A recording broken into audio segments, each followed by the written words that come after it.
এমনিই শিশুরা ডিভাইসে আসক্ত হয়ে পড়েছে। এখন যদি আবার স্কুল থেকে বিরত রেখে তাদের হাতেই ডিভাইস দিয়ে দেওয়া হয়, তাহলে তাদের মেধার মৃত্যু ঘটবে। শুধু কি তাই, একটা শিশু যখন স্কুলে যায় সে একটা সঙ্গ পায়, অ্যাসোসিয়েশন পায়। কিন্তু সেই শিশুটা যদি ঘরে বসে থাকে, তাকে যদি বলা হয় ঘরে বসে ক্লাস করো, শিশুরা হচ্ছে চপলা চঞ্চল। ক্লাসরুমে ঢুকে একটা মাত্র বা দুইটা দরজা, শিক্ষক খেয়াল রাখেন কে নড়াচড়া করে আর কে মনোনিবেশ করে।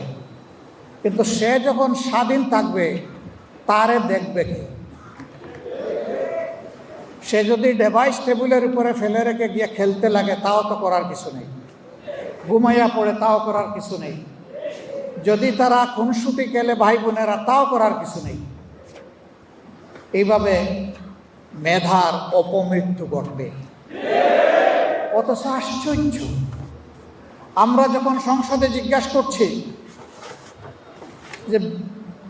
যে সমস্যাটা এখন বিশ্বব্যাপী চলছে, এটা বাংলাদেশের সৃষ্ট নয়, আমরা বলছি যে আমরাও সহযোগিতা করতে চাই এই সমস্যা উত্তরণে। সরকার বলে কোনো সমস্যাই নেই। এমনভাবে বিবৃতি দেওয়া হয় সংসদের ভিতরে, মনে হয় যেন সমস্যা তো নাই, বরঞ্চ উদ্বৃত্ত তেলের উপর ভাসছে বাংলাদেশ। লজ্জা। আমরা জিজ্ঞেস করেছি, তাই যদি হয় তাহলে এক একজন গাড়ি চালক, এক একজন বাইক চালক কেন তাহলে পেট্রোল পাম্পের সামনে গিয়ে ঘন্টার পর ঘন্টা তাদেরকে অপেক্ষা করতে হয়? কিলোমিটারের পর কিলোমিটার কেন লাইনে থাকতে হয়? কেন তাদেরকে রোদে শুকাতে হয়? কেন তাদেরকে বৃষ্টিতে ভিজতে হয়? বাইক চালকরা বলছে, আগে 7-8 ঘন্টা দৌড়াদৌড়ি করতে পারতাম, এখন তেলের কারণে 3 ঘন্টাও বাইক চালানোর সময় পাই না। জনজীবনের সকল ক্ষেত্রে এই দুঃসহ যাতনা নেমে এসেছে। আর সরকার জাতিকে বলছে তেলের কোনো অভাব নেই। এটা অবশ্য ঠিক, তেলের অভাব কার জন্য নাই এটা বলে নাই। কারো কারো লোক ড্রাম ভর্তি করে নিজেদের ঘরে, বাঁশ জাড়ে, গোয়াল করে বিভিন্ন জায়গায় তারা তেল রেখে দিয়েছে। পাম্পে তেল পাওয়া যায় না, লেখা আছে তেল নাই বন্ধ, কিন্তু ওখানে গেলে তেল পাওয়া যায়।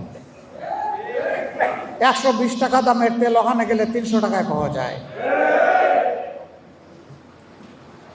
এইভাবে জ্বালানির উপর পাওয়ার নির্ভরশীল।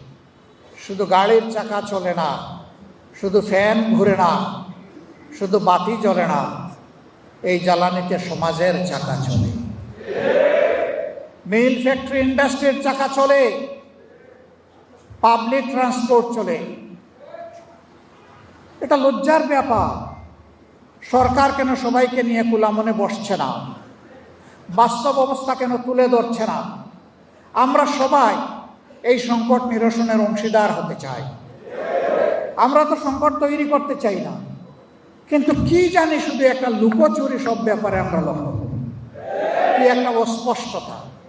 আমরা সরকারকে আহ্বান জানাবো, এটা থেকে বের হয়ে আসো। আপনারাই বলছেন সবাই মিলে বাংলাদেশ, সবার আগে বাংলাদেশ, মিলে জিলে বাংলাদেশ। তো কোথায় সবাই মিলে